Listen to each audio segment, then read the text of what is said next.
Welcome back, everyone. Ready for another deep dive? Always. Today, we're charting a course through our solar system. Okay. But not the one you find on, like, a typical star chart. Right. We're talking fictional planets, those that have orbited our collective imagination for, well, quite a while. It really is fascinating to see how these invented worlds, they spring up within our own celestial neighborhood, you know? Yeah. And I think it says a lot about, well, humanity's long-standing fascination with the cosmos and how it's changed over time. Definitely. And for this deep dive, our guide is the, let me see, the Wikipedia article on, hold on, fictional planets of the solar system. Sounds like fun. It's like, I don't know, a treasure map, right? Yeah. Leading us to these lost worlds, places that never actually existed, but they still managed to capture, like, the imaginations of writers and readers. And it's interesting, isn't it, how many of these fictional planets, well, they were initially rooted in, like, genuine scientific ideas. Yeah. Attempts to explain the mysteries of the universe using the knowledge that they had at the time. It's like they're looking up at the sky and they see something that doesn't quite fit with their, models and theories. Right. Like, that's odd. Exactly. And they try to figure it out, leading to all these fascinating ideas. That's it. Like Vulcan. You remember that one? Oh, of course. Back in the 19th century, astronomers were like, wait a minute, Yeah. something's weird with Mercury's orbit. It's not behaving quite the way it should, according to our understanding of, gravity and all that. Right. They were trying to make sense of those discrepancies, those anomalies in the data. Yeah, and they came up with the idea of a hitter planet, closer to the sun than Mercury, kind of tugging on it.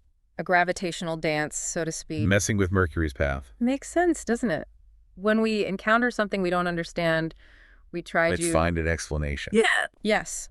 And back then, the idea of this unseen planet, scorching hot, they named it Vulcan. Well, it seemed like a plausible explanation, didn't it?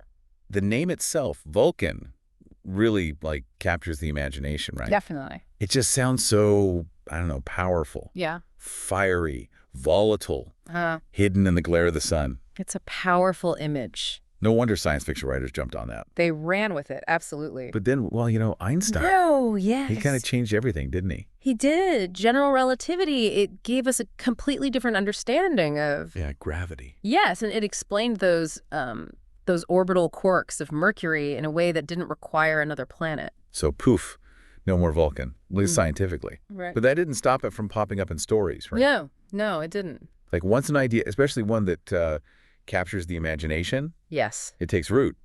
It's hard to just get rid of it completely. It takes on a life of its own, you know? It's like even when a scientific concept is, disproven, it can still resonate culturally. Yeah, I see that. Well, Ken, it tapped into that desire for, a truly alien world, harsh, unforgiving. Close to the sun. Almost mythical. Exactly. So Nice. even though astronomers had moved on, writers, they kept coming back to it. There's Donald Horner's By Aeroplane to the Sun, written back in 1910. Oh, I remember that one. You get a glimpse of this, searing, hot Vulcan. Yeah. Very brief, but it just stays with you, Powerful image. And then, of course, all those pulp science fiction stories. Oh, yes. They loved Vulcan. They really did. Mining outposts, penal colonies, you name it. Like, they just took this idea and ran with it in so many different directions. It became a canvas for those early sci-fi writers to explore ideas about, exploration itself, but also exploitation, the dangers of venturing too close to the sun. Like, it was a symbol of both opportunity and danger. Exactly. Carl Vincent, he even wrote Vulcan's Workshop. Oh. Where it was a whole prison planet. Tough environment, tough people. Like a cosmic Alcatraz. Exactly. And then there's Ross Rocklin. He wrote, let me see, At the Center of Gravity. That's a good one. And in his version, Vulcan is hollow. Hollow? Yeah. Like there's this whole inner world, Oh, I see. It's like we're projecting our own anxieties and desires onto this blank slate of a planet. It's like a Rorschach test for our hopes and fears about the universe. Exactly. But speaking of anxieties, have you ever wondered if there's another Earth out there? Oh, the classic counter-Earth. Yeah.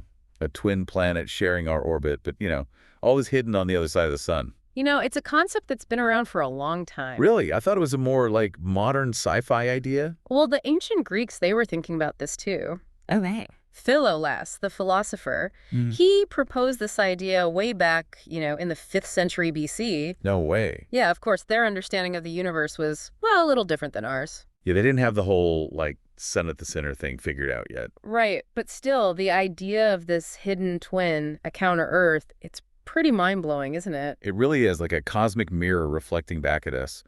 What if there's another version of, everything? Exactly. It plays on that fascination we have with duality, the unknown other. From what would be the same. Exactly. Some writers, they imagined counter-Earth as a utopia. Oh, yeah. Like Paul Capon's Antijo's trilogy. I've heard of that one. It's a perfect example of that utopian vision. But others, well, they went a little darker with it. Oh, absolutely. Like Monda's, the Cybermen homeworld in Doctor Who. Oh, yeah, that's a classic. Yeah. A chilling vision of a twin planet, that's for sure. Yeah, not exactly a place I'd want to visit. And then there's, let me see, John Norman's Gore series. It leans more towards planetary romance. Oh, okay. Exotic settings, adventure, love stories, all set on this hidden world. Interesting. So, Counter-Earth has been imagined in all sorts of ways. Oh, yes. But the stories that really capture my attention are the ones that play with the idea of doppelgangers. Oh, wow. Alternate versions of ourselves living on that mirrored world. Like imagine meeting your other self, the one who, made different choices. Right. What would that be like? Mind-blowing. There's a short story by Edison Marshall called Who is Charles Avison? It's all about mistaken identity, the confusion that could arise from meeting your double. I bet that gets complicated quickly. Oh, it does. And then there's Edgar Wallace's Planetoid 127.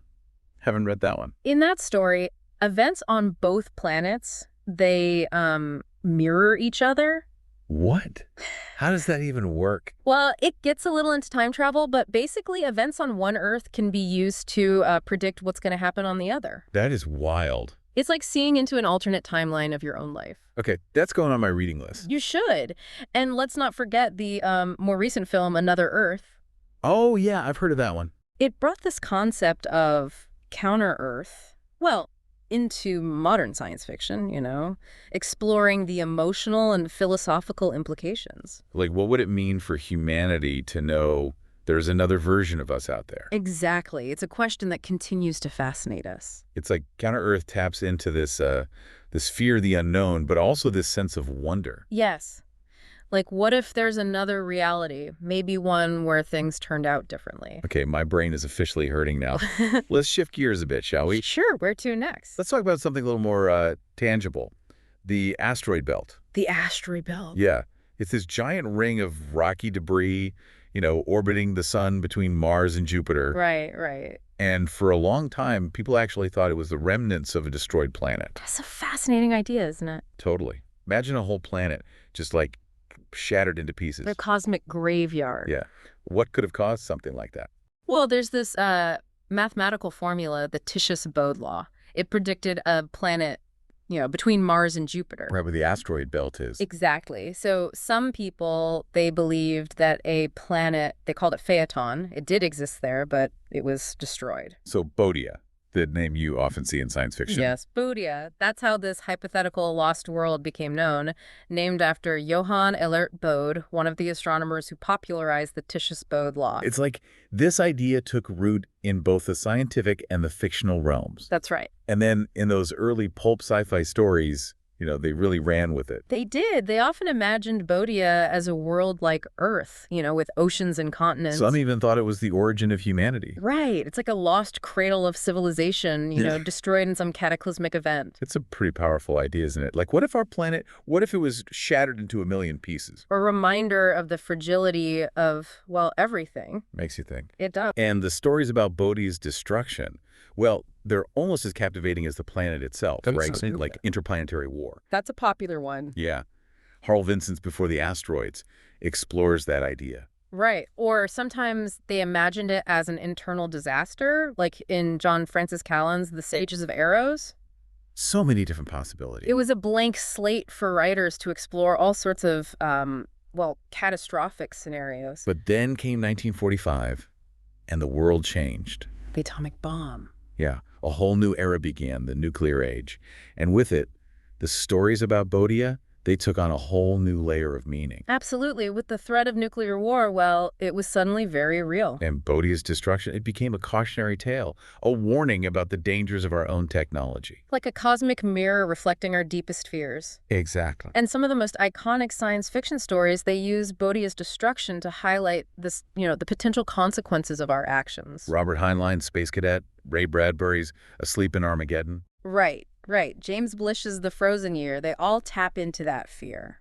Like we could end up like the Bodians, wiping ourselves out. It's a powerful message. It is. And the methods of destruction in these stories, they varied too. Oh, yes. Sometimes it was nuclear war, sometimes antimatter, as in Jack Williamson's CT series. I like the one where it's a Martian nuclear test that accidentally wipes out Bodia. Oh, yes. Theodore Cogswell's test area. It's like even when it wasn't our fault, we still had the power to cause this kind of destruction. A chilling thought. It is. But let's move beyond the asteroid belt, shall we? Further out. Yeah, way out. Past the known giants, into the realm of trans-Neptunian planets. Ah, the mysterious outer reaches. Exactly. Where the real planets get kind of blurry and the fictional ones, well, they really start to shine. There's a sense of, the unknown out there. Yeah, especially beyond Neptune and even beyond Pluto, back when it was still considered a planet. Right. The further out you go, the more room there is for speculation. Like, it's uncharted territory, both literally and figuratively. That's it. And it's interesting, isn't it? The search for Pluto itself, it was actually spurred by these perceived anomalies in the orbits of Uranus and Neptune. Oh, really? I didn't know that. Yeah, astronomers, they were convinced there must be something else out there. Another planet, even further out, tugging on them. Exactly. And this hypothetical planet, it was often called Persephone. Persephone. It just sounds so mysterious. It does, doesn't it? Like a hidden goddess of the outer solar system. There are other names, too. Cerberus, Euthan, Mephisto, each one suggesting a different kind of world. Like each name carries its own set of associations and images. That's right. And writers, well, they took those names and those ideas and they created whole worlds. Jack Williamson's The Blue Spot, Arthur C. Clarke's works featuring Persephone. Right. Jules Verne, even he imagined a trans-Neptunian planet. Really? Yeah, in his short story, in the year 2889, he calls it Olympus. So cool. And these planets, were they all kind of similar? Or were they, vastly different? Oh, they were all over the place. Some were low-gravity worlds, others were frozen wastelands. Some were even penal colonies, right? Yes. Victor Rousseau Emmanuel's Revolt on Inferno. Prisoners battling it out on this frozen, desolate world. Sounds intense. It is. And then you've got Henry Kuttner's We Guard the Black Planet. What happens there? Winged humanoids living on this 10th planet. Wow. It's amazing how these writers, they just took this blank canvas and created such a diverse range of worlds. That's the beauty of science fiction, isn't it? The possibilities are endless. It really is. And sometimes these hypothetical planets, they became a refuge for humanity, Oh, yes. When things went wrong on Earth, people looked to the stars for a new home. Like in Philip K. Dick's Solar Lottery or Edmund Cooper's The 10th Planet. Right. It's a recurring theme in science fiction, isn't it? Seeking new beginnings among the stars. Like a fresh start. A chance to escape the problems of our own world. Exactly. And it reflects our enduring desire to explore, to discover, to push the boundaries of what we know. Even within our own solar system, there's still this sense of, what else is out there? It's a fundamental human drive. It is. Yeah. But sometimes those new worlds, they come to us, whether we want them to or not. What do you mean? Rogue planets. Planets that, they just wander through space. Oh, yes. Not bound to any star, just drifting through the galaxy. And sometimes, in fiction, they wander a little too close for comfort. A cosmic close call. Yeah. It's like, what if one of these rogue planets just, showed up one day? An unwelcome visitor. Exactly. Yeah. Talk about a cosmic curveball. It plays into our deepest fears, doesn't it? The fragility of our existence. Like, we think we're safe here on Earth. Right. But then, bam, a rogue planet comes out of nowhere, threatening to, To disrupt everything. Yeah. Like in When Worlds Collide. Oh, yes. The classic disaster movie. A rogue planet is on a collision course with Earth, and humanity's only hope is to, build a spaceship and escape. It captures that sense of helplessness in the face of cosmic forces beyond our control. And more recently, there's Melancholia. A haunting film. It really is. Just this beautiful but also terrifying exploration of our insignificance in the face of the universe. Both films, they tap into that same primal fear. Of the unknown, of the unpredictable. Exactly. But rogue planets, they don't always have to be harbingers of doom, you know? Oh, really? Some stories imagine them arriving peacefully, offering new possibilities, new opportunities. Like what? Well, there's Ross Rucklin's The Men in the Mirror. Okay. In that story, a rogue planet arrives, and it's a chance for humanity to escape a dying Earth. A new home, a fresh start. Yes. It's a more optimistic take on the idea. It's interesting, isn't it, how even something as potentially destructive as a rogue planet can be imagined in such different ways. It shows the power of imagination, doesn't it? To find hope even in the face of potential disaster. It really does. Yeah. Okay, before we wrap up this part of our deep dive, let's not forget about the other strange corners of our fictional solar system. We've talked about planets near the sun, behind the sun, wandering in from outside. Right. But there are even more, let's say, creative locations that writers have come up with. Oh, absolutely. The human imagination, well, it knows no bounds. Like planets between Venus and Earth. Interesting. Or planets inside a hollow Earth. Now that's a wild idea. I know. And even worlds hiding behind the moon. It seems like no space is too small, too unlikely, too outlandish for a fictional planet to take root.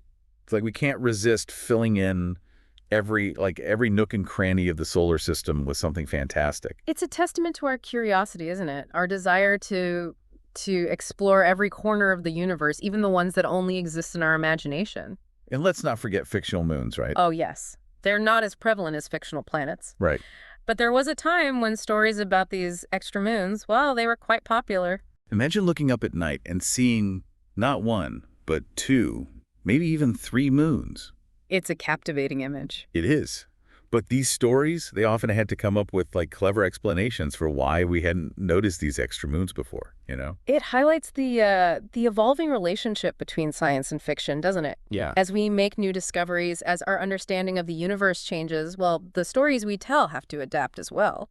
So it's like science and fiction, they're in this constant dance with each other. They inform and inspire each other. That's a great way to put it. Well, on that note, let's take a short break, and then we'll come back and explore even more fascinating facts about fictional planets. Sounds good. I'm ready for more. You know, it's striking, isn't it? So many of these fictional planets, especially those closer to the sun, like Vulcan and Counter-Earth, Right. they were imagined, well, back when our understanding of space was still, Pretty limited. Yeah, exactly. Before we sent probes to other planets. Right. Back then, our view of the solar system was mostly based on what we could see through telescopes. That's it. So there were all these blank spaces on the map, so to speak. Yeah, I see that. And people, well, they could dream up all sorts of possibilities. It's like those old maps with "Here be dragons" scrawled across them. Exactly. But instead of dragons, we had, hidden planets and lost civilizations. Our solar system, it had its own uncharted territories just waiting to be explored, at least in our imaginations. Right. But as our scientific knowledge grew, those blank spaces... They started to shrink. Yeah, telescopes got more powerful, we launched probes, and with each new discovery... Well, the room for fictional planets within our solar system... It kind of diminished. It did. The frontiers of imagination were being pushed back by the expanding boundaries of scientific knowledge. But here's the thing. What's that? And this is what I find so fascinating. Even as we learned more about our own solar system, Yeah. the fascination with fictional planets, it didn't just disappear. So where did it go? Did we just shift our focus to other galaxies, Partly, yes. The discovery of exoplanets, planets orbiting other stars, that definitely captured the imagination. Right. But even within our solar system, Yeah. fictional planets kept popping up in stories, just, in different ways. So it wasn't just about filling in those blank spaces anymore. No, not really. There's something more to it. Exactly. The focus shifted, you see. Instead of just inventing planets to explain orbital anomalies or to fill up empty space, writers started to use them in more, let's say, creative ways. Okay, give me some examples. How did this play out in the stories? Well, take Bodia, for example. We talked about how its destruction, it became this cautionary tale about nuclear war. Right. But even after the scientific basis for Bodia's existence was, debunked, Yeah. that planet, it kept appearing in stories, often as a symbol of, lost innocence or a reminder of humanity's potential for self-destruction. Like a ghost of a planet haunting our collective memory. That's a great way to put it. Like Bodia, It transformed into a myth, a story we tell ourselves to avoid repeating those mistakes. I see that. So these fictional planets, they become less about scientific accuracy Right. and more about exploring themes, ideas, emotions. Exactly. It's less about what's out there and more about what does it mean. Hmm. Using these imaginary worlds to dig into something deeper, something about ourselves, our hopes and fears. Yes. You know, fictional planets became a way to examine our relationship with technology, our fears about the future, our longing for connection. Our place in the universe. Yes, exactly. It's like these planets aren't just flights of fancy. Yeah. They're reflections of our anxieties, our dreams, our deepest desires. Stories we tell ourselves to try and make sense of this big, crazy universe. Precisely. And that's why they continue to resonate with us, even as our scientific knowledge expands. Right. It's not just about filling in gaps in our knowledge anymore. Now, it's deeper than that. It's about tapping into something fundamental about being human. Absolutely. It's the power of storytelling. The need to create meaning. Our fascination with the universe, both the real one and the ones we create in our minds. Okay, that was pretty deep. Let's go back to Earth for a minute. Sure, what were you thinking? What are some other ways these fictional planets have been used in stories? Beyond the cautionary tales, the, deep reflections on the human condition? Well, one thing that comes to mind is adventure. Oh, yeah. Like exploring uncharted territories, fighting alien creatures, discovering lost civilizations. Exactly. Think about Edgar Rice Burroughs' Barsoom, that fictional version of Mars, Oh, yeah, I love those stories. Or the planet Gore in John Norman's series. Right. Those are worlds ripe for, swashbuckling heroes and daring adventures. It's like taking the classic adventure story and just transplanting it to a whole new planet. Adding a layer of science fiction to the mix. Precisely. These planets become playgrounds for the imagination. Places where writers can create these unique environments and cultures. Mm-hmm. And where readers can just lose themselves in those worlds. It's like a fusion of science fiction and fantasy where the lines get blurred. And sometimes, these fictional planets serve as metaphors for real-world issues. Oh, interesting. Like what? Well, take Ursula K. Le Guin's The Dispossessed, Okay. the twin planets of Uruz and Anaris. They represent these contrasting political and social systems. A way to explore different ideologies, different ways of living? Exactly. Le Guin uses those planets to examine themes of freedom, responsibility, the complexities of utopia. Like using a fictional world to hold up a mirror to our own society, right? Precisely. Science fiction often does this, and fictional planets, well, they provide this unique canvas for exploration. Yeah, I see that. They allow writers to create worlds that are both familiar and strange, where the rules can be bent and new possibilities can be imagined. It's like, even though we're talking about planets that don't exist, Right. the stories they inspire can be incredibly relevant to our lives. Absolutely. To our choices, the kind of world we want to create. It's fascinating how something imaginary can have such a real impact. It really is.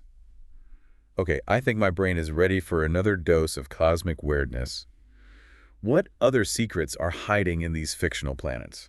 Well, let's think about the role of technology for a moment. Okay. We've touched on how Bodia's destruction became a cautionary tale about nuclear weapons. Right. But there are other ways fictional planets have been used to explore our, well, sometimes complicated relationship with technology.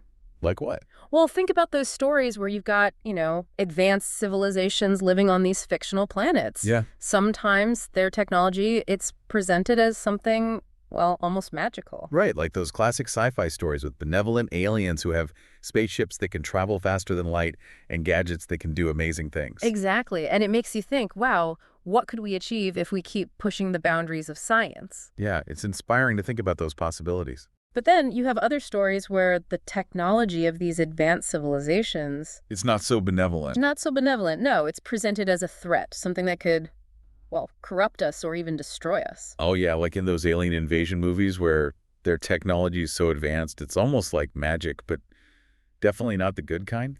It reflects our anxieties, Huh. you know?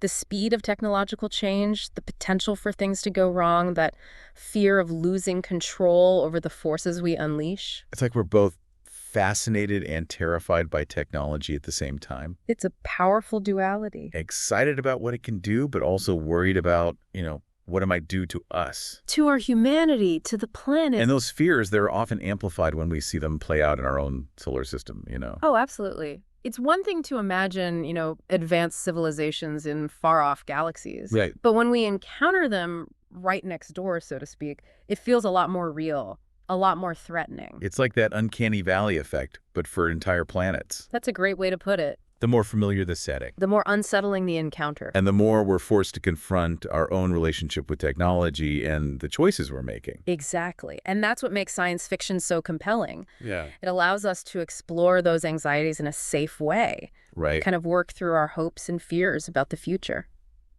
Okay, I'm definitely seeing those complex layers here, these fictional planets. Yes. They're not just about escaping to another world. No, they're about so much more. They're about engaging with real-world issues, our anxieties about technology, and its role in our lives. And they can also be about exploring the human condition in a more universal sense. Okay, like how? Think about those stories that deal with isolation, longing, the search for connection. Oh, right, like those stories where characters are stranded on a distant planet, struggling to survive, desperate to find their way back home. Exactly. Cut off from everything they know, facing the vastness of space. It's like a nightmare scenario, isn't it? Just completely alone in this alien environment.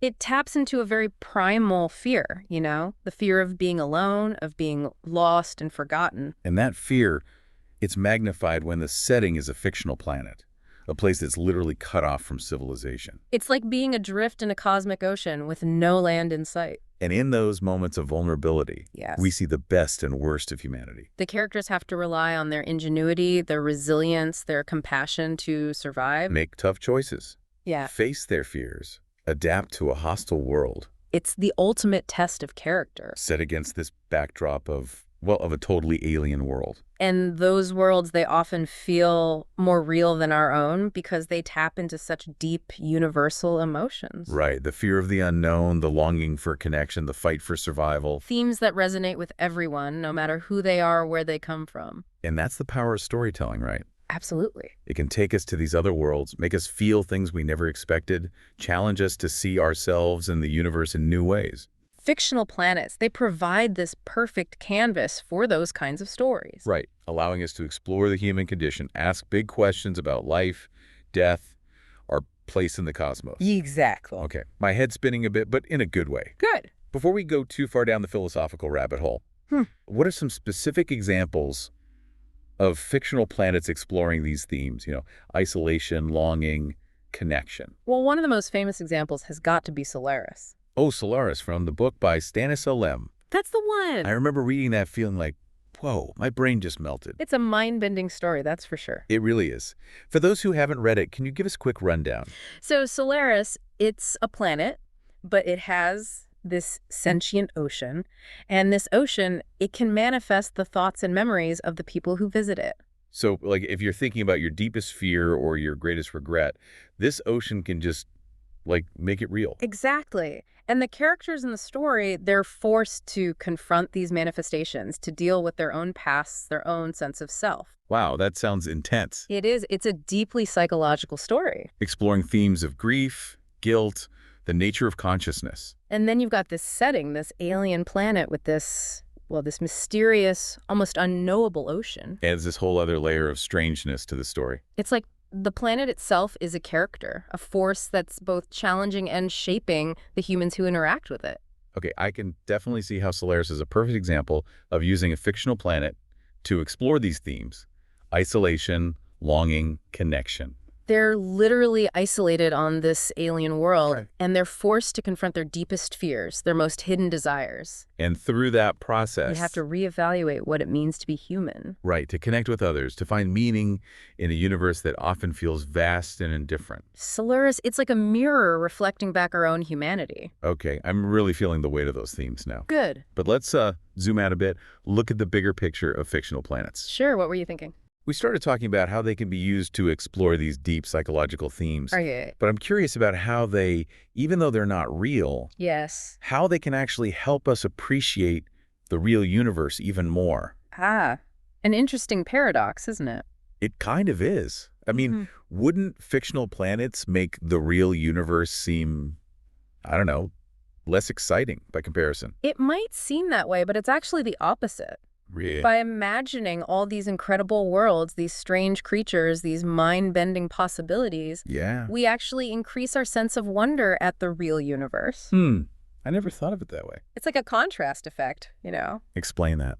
By seeing how strange and different things could be, we appreciate the beauty and complexity of what actually exists even more. Okay, I'm starting to see what you mean. The real universe, it's full of amazing things. Yeah, black holes, neutron stars, colliding galaxies, planets being born. But sometimes those things can seem abstract, distant, overwhelming. Like, it's hard to wrap your head around the sheer size and scale of it all. Exactly.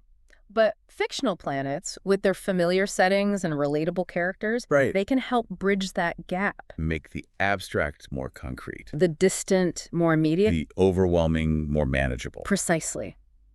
Think about those science fiction stories that imagine life on other planets. Right. Even if they're not scientifically accurate. Right. But they help us visualize what it might be like, to walk on a different world, to breathe a different atmosphere, to see a different sky. Yeah, I love those stories. And by doing so, they make the real universe feel more tangible, more real. Like, you're not just reading about these distant wonders anymore. No? You're experiencing them, at least in your imagination. Exactly. Okay, I'm getting it now.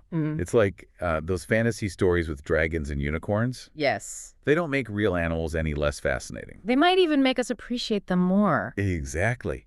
And it's the same with fictional planets. They don't lessen the wonder of the real universe. They enhance it. They spark our curiosity, they fire up our imaginations, they remind us that the universe is this vast and mysterious place full of possibilities. Okay, that's a pretty good argument for reading more science fiction. Always a good idea. But let's dig a little deeper here. Sure. How have these fictional planets, despite, not actually existing, Yes. how have they played a role in the development of real scientific thought? That's a great question. As we've seen, many of these fictional planets, they were born out of scientific hypotheses that turned out to be false. Right, like Vulcan. Exactly. But that doesn't mean they were without value. So even though they didn't exist, they still served a purpose. They did. Think about it. These hypotheses, even the wrong ones, they were attempts to explain the universe based on the best knowledge available at the time. Like they were working with what they had. That's it. And those early theories about fictional planets, Yeah. they helped shape scientific inquiry. In what way? Well, they inspired astronomers to make more detailed observations, to develop new instruments, to refine their theories. It's a feedback loop. Exactly. Fiction informing science, which then inspires new fiction. And even though those early theories were eventually debunked, Right? they paved the way for a more accurate understanding of the universe. They were part of the journey, stepping stones on the path to scientific progress. Okay, I like that. So these fictional planets, these products of our imagination, they actually helped us get closer to understanding the real cosmos. In a way, yes.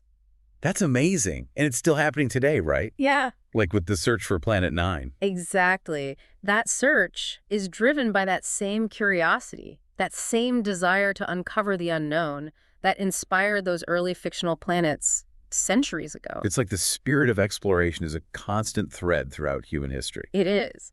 And that spirit, it's reflected in both our scientific endeavors and our artistic creations. Okay, I'm really feeling the interconnectedness of all this.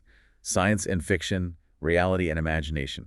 All part of the same tapestry. All part of the same quest to understand our place in the universe. Exactly. And that quest, it never truly ends. There will always be new mysteries to unravel, new frontiers to explore, new stories to tell. And new fictional planets to discover, even if they only exist in the vast realms of our imagination. Okay, I'm ready for another layer of this cosmic onion. Let's peel it back. What else can we learn from these fictional planets? What other insights can they offer? I'm all ears. Well, let's consider the whole concept of world building for a moment. Okay, world building. That's a big part of what makes science fiction so captivating, right? It is. It's that ability to create these immersive, believable worlds that you can just, get lost in. And fictional planets. They're the perfect canvas for that kind of world building. Exactly. You can create unique environments, cultures, languages, histories, all within one planet. It's like playing God, designing the world from scratch. In a way, yes. And the best world building in science fiction, it's incredibly detailed. All right, it's not just about, cool-looking aliens and spaceships. No, it's about thinking through the consequences of a world's environment, its history, its social structures, Yeah. its political systems. Yes, making that world feel real, believable, lived in. And when it's done well, It's incredibly immersive and rewarding. it's like you're not just reading a story, you're experiencing a whole other reality. And that experience, it can be transformative. Yeah, I can see that. It can broaden our perspectives, challenge our assumptions, inspire us to think about the world in new ways. Okay, I'm starting to appreciate the art involved in this whole world building thing. It's a craft. Not just about coming up with crazy ideas. No. It's about crafting a believable world. That draws the reader in. It makes them want to stay. It's a testament to the power of human creativity, the boundless potential of imagination. Okay, I'm really fascinated by this world building concept. Mm-hmm. What are some of the key elements that make a fictional planet truly immersive?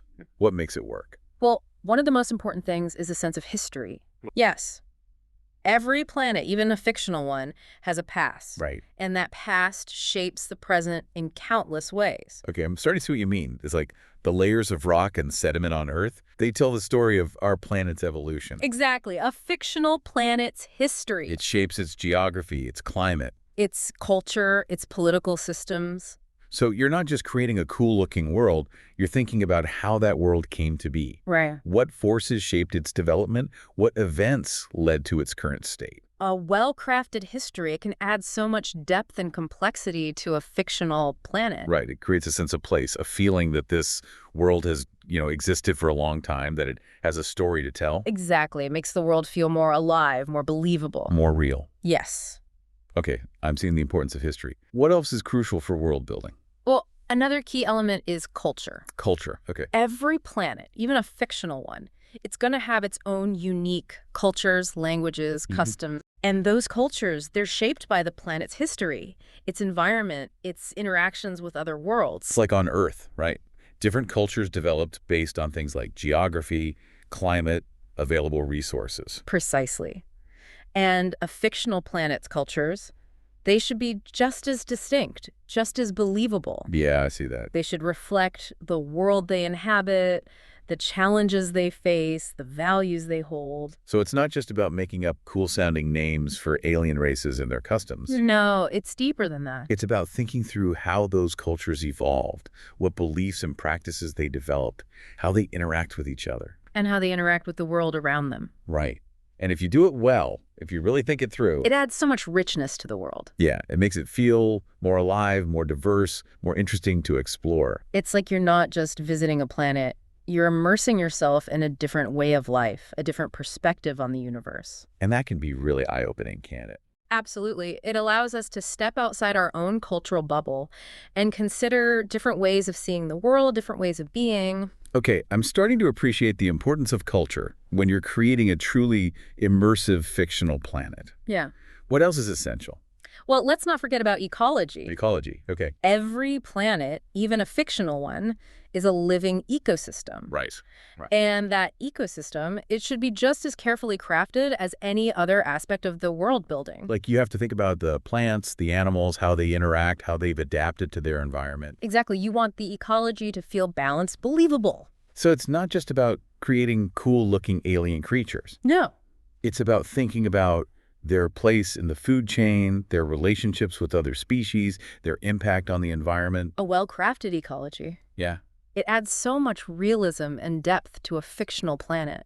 It can create a sense of wonder at the diversity of life. And it can highlight the interconnectedness of all living things. It's like you're not just visiting a planet, you're exploring a whole web of life. A tapestry woven from countless threads of evolution and adaptation. Wow, that's a beautiful way to put it. And it's one of the joys of science fiction world building, Yeah. Imagining these worlds. Yeah. Worlds that are both familiar and strange. Where the rules of nature can be bent. And where new and wondrous forms of life can exist. Okay, I'm starting to grasp the scope and detail that goes into creating these fictional planets. It's quite a task. It's like building an entire universe. With its own history, cultures, ecology, even physics. And that's what makes it so challenging and rewarding. It's a testament to the power of human creativity. The boundless potential of imagination. Exactly. Well, you've definitely inspired me to check out some more science fiction to explore some of these amazing worlds. Excellent. That's what it's all about. Expanding our horizons.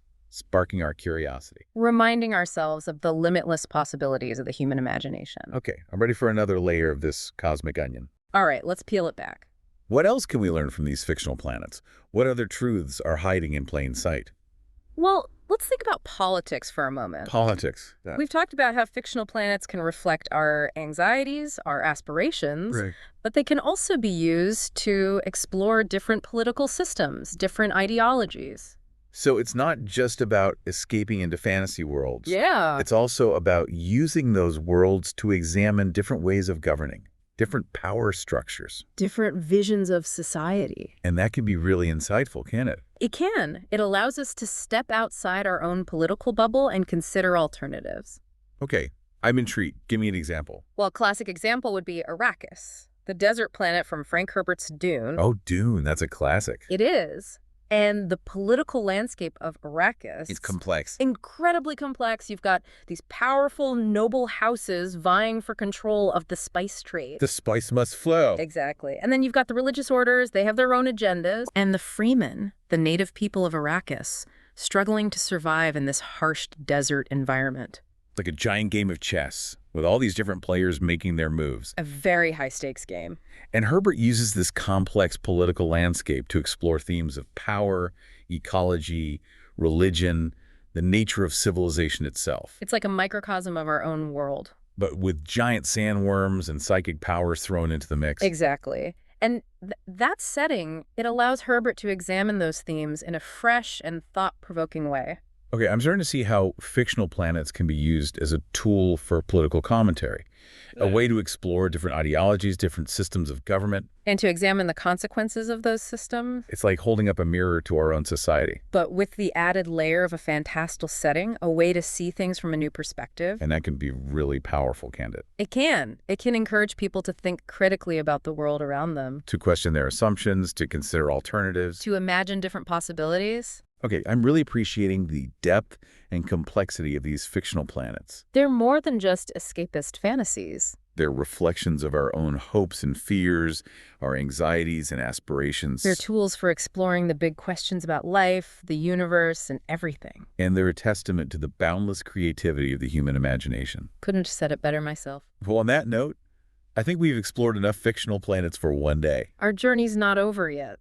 Oh, right. There's more. There's always more to discover, more to explore, more to imagine. Okay, I'm ready for the next leg of our adventure. Excellent. Let's continue our deep dive. Okay, I'm starting to see the connection. It's like those fantasy stories with dragons and unicorns. They don't make real animals any less fascinating. In fact, they might even make us appreciate the diversity and beauty of the animal kingdom even more. Precisely. It's the same with fictional planets. You know, they don't diminish the wonder of the real universe. They enhance it. So these imaginary worlds are like stepping stones to a deeper appreciation of the real cosmos. Exactly. They spark our curiosity, they fire up our imaginations, and they remind us that the universe is this vast and mysterious place, you know, full of endless possibilities. And that's a pretty inspiring thought to end on.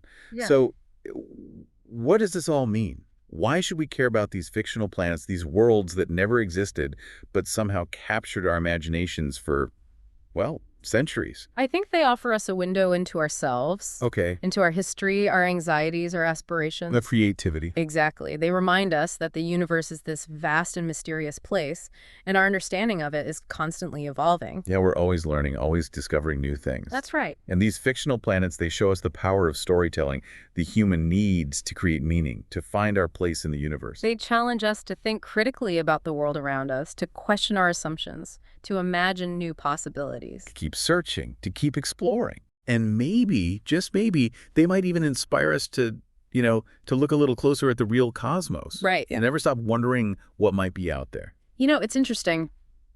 As we delve deeper into space exploration, discovering thousands of exoplanets, Right. it makes you wonder, will these fictional planets within our own solar system, will they fade away? Or will we always find new ways to, to fill those gaps, even in a universe that's increasingly revealed by science? That's a great question. It seems like our imaginations are always seeking new frontiers to explore, whether they're in the real universe or in the boundless realms of science fiction. And who knows, maybe some of those fictional worlds, they might even inspire real-world discoveries someday. Right. After all, many scientific breakthroughs were once considered nothing more than, flights of fancy. That's true. Well, on that note of cosmic wonder and boundless possibility, I think we'll wrap up this deep dive into the fascinating world of fictional planets. Keep looking up at the stars. And never stop exploring the universe, both real and imagined. Thanks for joining us, everyone. We'll see you next time for another deep dive.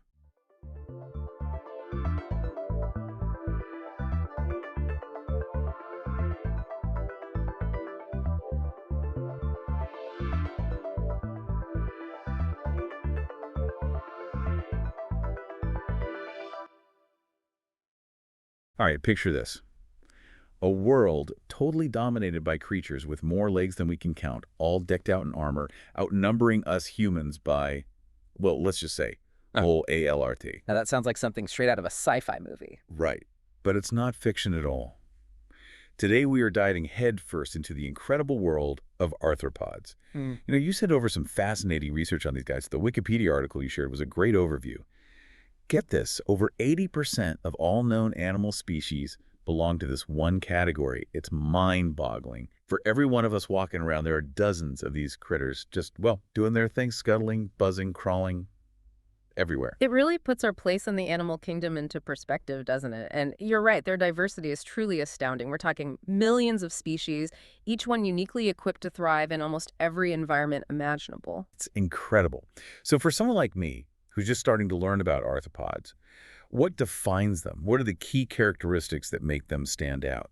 Okay, so think of it this way. No backbone, a body made up of distinct segments, legs with joints, which is pretty cool when you think about it, and then that exoskeleton made of chitin.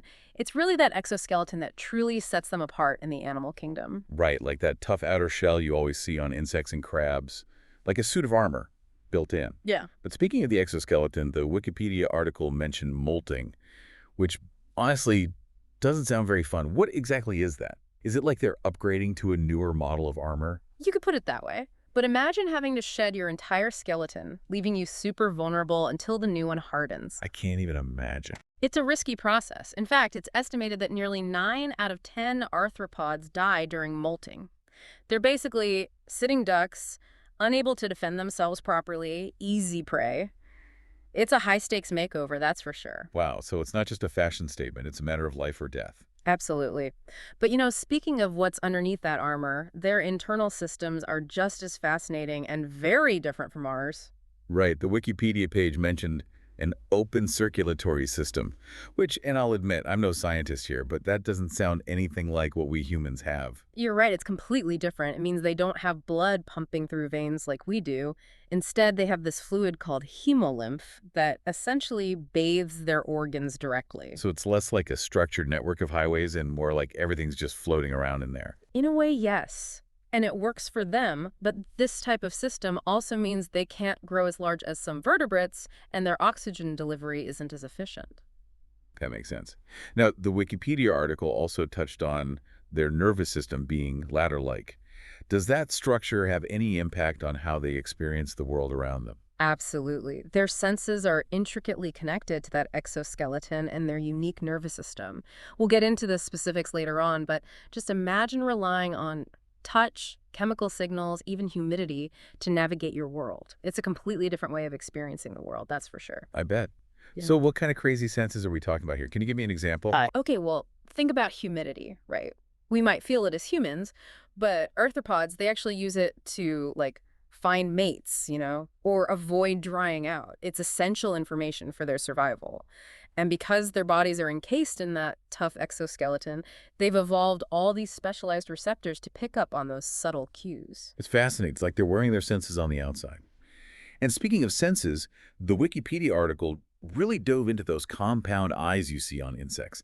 Thousands of lenses all working together, which is wild.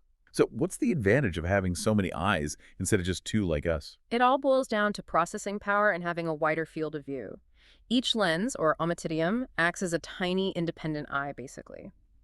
This gives them incredible motion detection. They're really sensitive to movement and a nearly 360-degree view of their surroundings. So if I were an arthropod, no one would ever be able to sneak up on me. Let's just say you'd have a much better chance of spotting them coming. But it's not all about compound eyes either. Remember, the Wikipedia page also mentioned something called ocelli. Right, ocelli. So are those another type of eye? They are. Most arthropods have them, sometimes in addition to compound eyes, sometimes instead of. Okay, so two different types of eyes. Got it. So what do those ocelli do that the compound eyes don't? Well, ocelli are less about detailed vision and more about sensing light direction. Think of them like built-in compasses, helping the arthropod orient itself. But here's the really interesting part. In some species, like spiders, for example, the ocelli can actually form images too. Whoa. So some spiders have those simple eyes and the complex compound eyes. Exactly. Pretty cool, right? It's mind-blowing. But no matter how good their eyesight, they've been around for a really long time.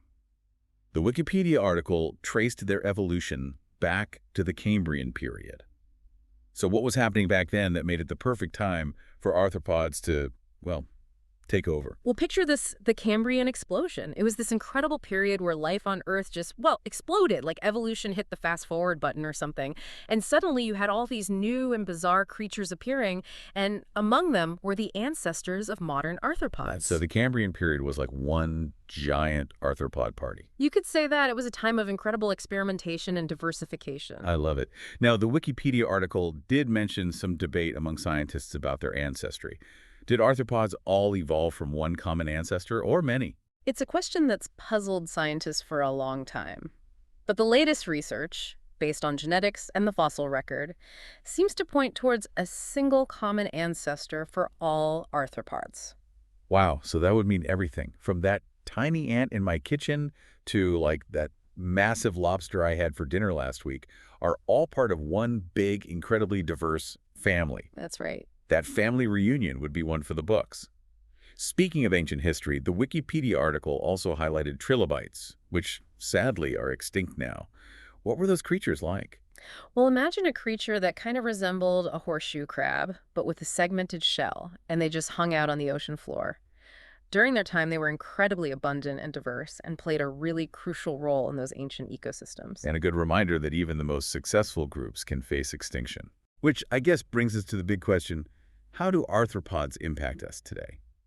Because it feels like we have a pretty complex relationship with them, to say the least. You're telling me. We rely on them for so much, from the food we eat to the health of the ecosystems we depend on.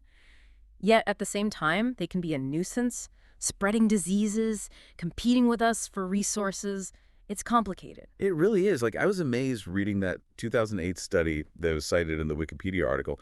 Hundreds of billions of euros generated by pollination alone. It's hard to even wrap your head around a figure like that. It is, but when you think about it, our fruits, vegetables, chocolate, they all rely on these creatures to exist. We literally owe them a huge debt of gratitude. Okay, so maybe more than gratitude if we're talking hundreds of billions of euros. But it's not all, like, sunshine and roses with arthropods, is it?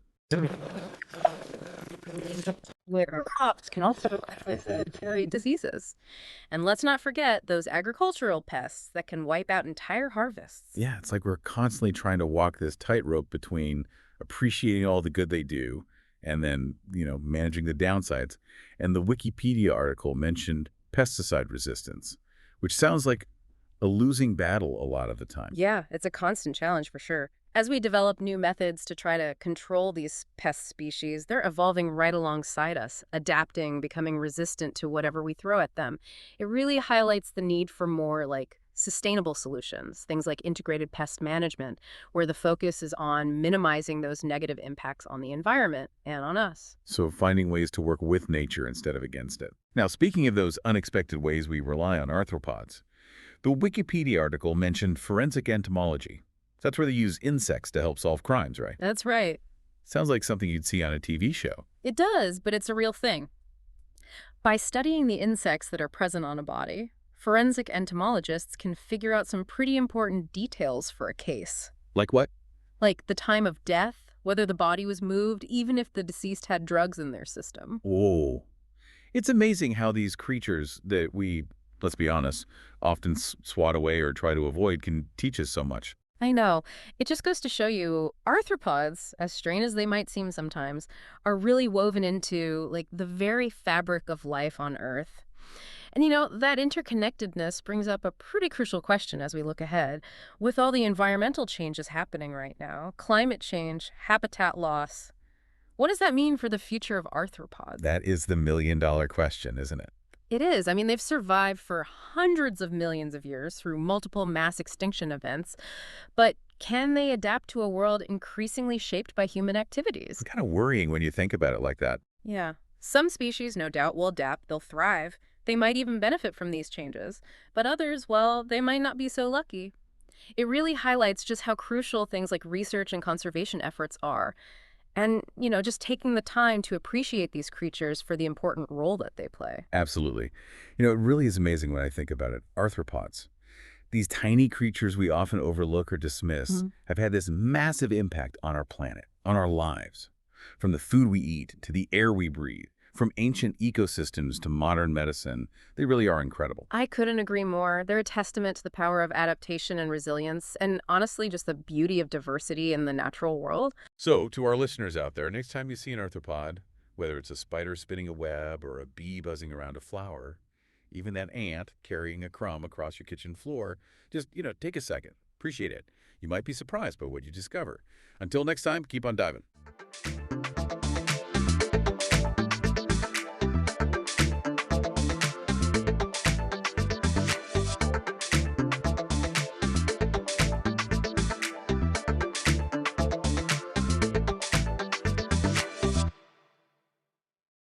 Hey everybody, are you ready for a deep dive? Oh, yeah. Today we're going to be talking about Don Juan. A classic. A classic. He's known for being a bit of a smooth talker, Yeah. but there's way more to him than just that. No, absolutely. So we're going to go all the way back to his origins in literature, Right. how his characters change over time in different kinds of art, and what he can teach us about ourselves. I love that. What do you think is so fascinating about this guy, Don Juan? Oh, Don Juan. He embodies this tension. I think that's so timeless between what we want and what we should do, right? Right, yeah. Our desire and our morality. And he's just captivated audiences for centuries. And I think each generation finds a new layer of meaning in his story. Yeah, and to really get it, we've got to go back to the source. Right. So tell us about his literary debut. Okay, so his first appearance was in 1630 Okay. in a Spanish play called The Trickster of Seville and the Stone Guest Wow. by Tirso de Molina. Okay. And here we first meet Don Juan as this wealthy nobleman.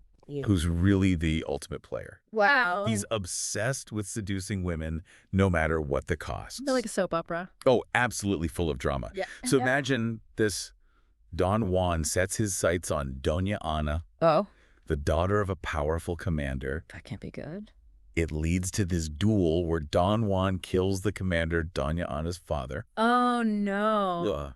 Okay, so he's not very smooth after all. Yeah. Well, does he get away with it? Well, here's where it gets really interesting. Okay. Don Juan just totally consumed by this arrogance. Oh. He mocks the idea of like divine retribution. No. Yeah. He's like, I don't care what you think. Okay. And he even invites a statue of the commander to dinner. What? Yeah, it's this twisted joke. Oh, my goodness. But the statue actually shows up No way. as this symbol of judgment Oh. and ultimately drags Don Juan down to hell. Wow. I would not want to be at that dinner party. Yeah, that's one to skip. But I'm guessing this play wasn't just to entertain with the spoopy story, right? No, absolutely not. Yeah. Tirso de Molina was using Don Juan to explore like the societal values of the time, Okay. particularly during the Spanish Golden Age. Oh, wow. Yeah, he was making a statement about honor, Okay. about the consequences of sin, Right. and just how fleeting life can be. So the original Don Juan was more than just a heartbreaker. Right. It was a symbol, a warning, Exactly. a way to make people think about bigger things. He really was. So his story didn't end with this play, did it? No. Yeah. It became this foundation for tons of adaptations, Mhm. operas, poems, you name it. Wow. And each one brings a new perspective reflecting the changing social norms and artistic styles of the time. That's so cool. That's Like a- he's a chameleon. Totally. Adapting to different contexts, but keeping that core of being a charming rogue. Exactly. So let's talk about some of those adaptations. Where should we start? Let's start with opera. All right. Let's go with Mozart. Okay. Welcome back, everyone, for part 2 of our deep dive into Don Juan. I'm ready for more. You know, when we talk about Don Juan and adaptations, you can't not talk about opera. Yeah. Especially Mozart. All right, so Mozart, what makes his Don Juan so special?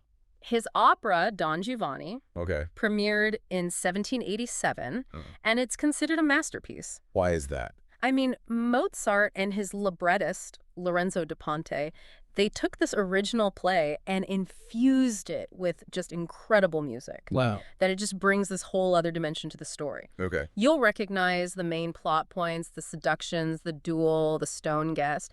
But Mozart really uses the music to make you feel Don Juan's inner turmoil. Like he gives him a soul. So it's not just some guy running around breaking hearts. We're inside his head. Exactly. Yeah. You're experiencing the triumphs and the despair right there with him through the music. Yeah, okay, I like that. It's not just about Don Juan's inner world, though. Okay. Mozart's opera also reflects like the changing cultural landscape of the time. Right. This was the era of the Enlightenment, like a period of intellectual change and questioning authority. Right. Yeah. So Don Juan, like the rebel living by his own rules, kind of fits in there.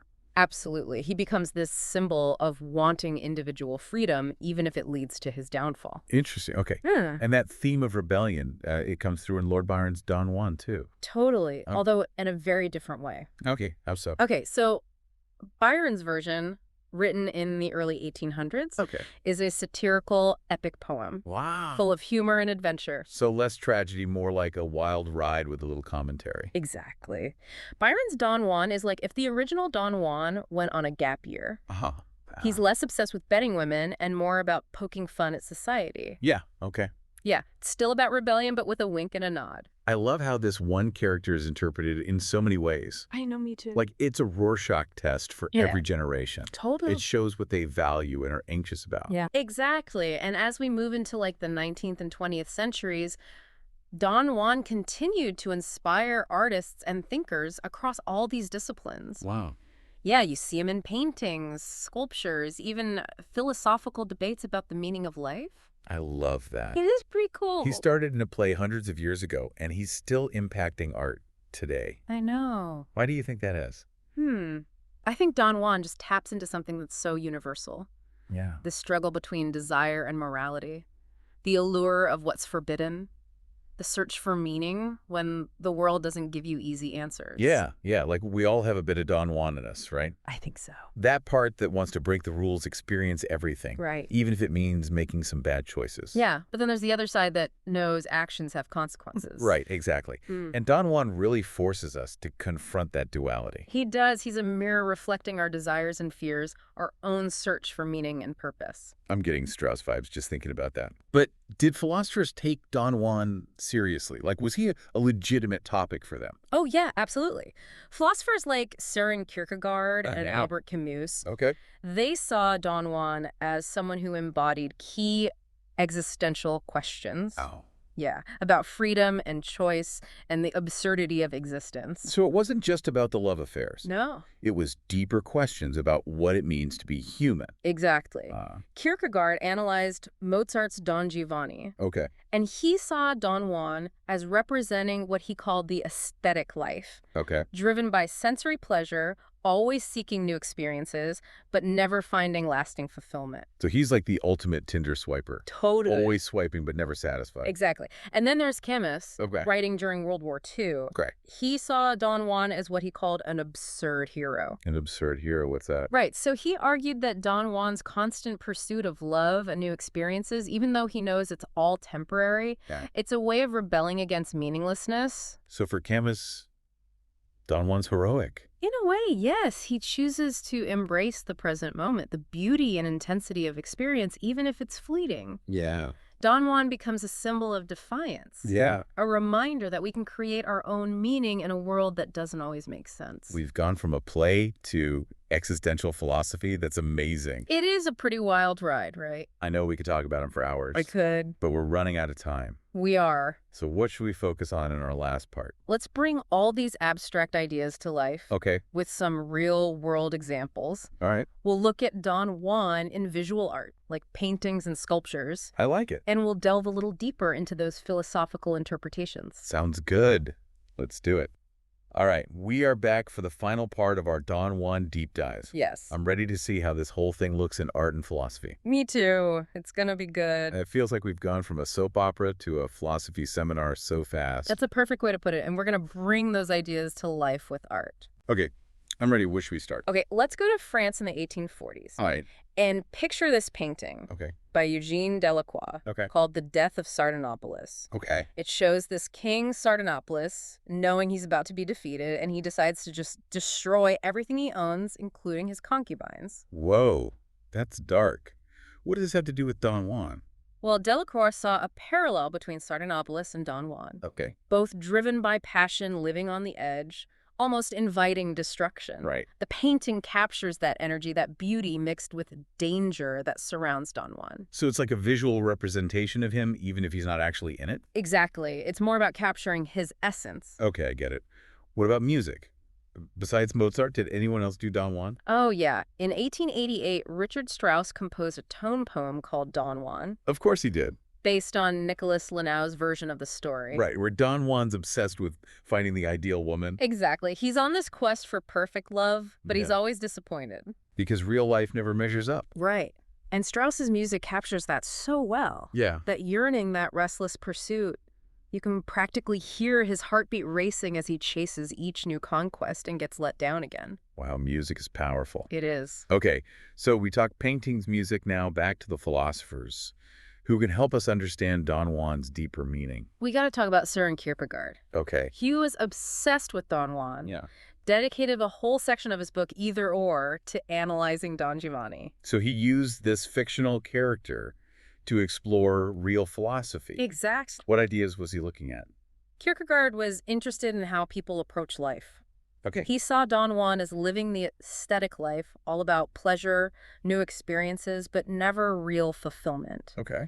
He contrasted this with the ethical life, about responsibility, commitment, finding meaning in relationships and principles. Interesting. So Don Juan's like one extreme of human experience. Exactly, and by studying him, we understand our own choices better. Makes you think, is there a healthy amount of Don Juan we need? Like, where's the line between a little fun and real harm? Such good questions. That's what makes him so interesting. Yeah. He makes us think about our values and what matters in life. It seems like with this story, the more we learn, the more questions we have. Right. That's the best part of a deep dive. It's not about answers. It's about understanding and seeing new possibilities. Okay, so final verdict.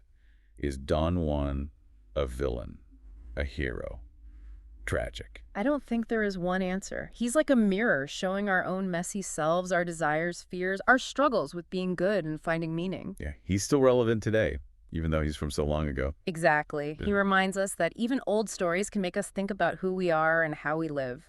Awesome. Well, if you want a story that's going to challenge you, excite you, and maybe leave you with more questions than answers, Definitely check out some of the works we've mentioned. go on your own Don Juan adventure. Yeah, And remember, there are always more deep dives out there. absolutely. Until next time, happy diving, everyone.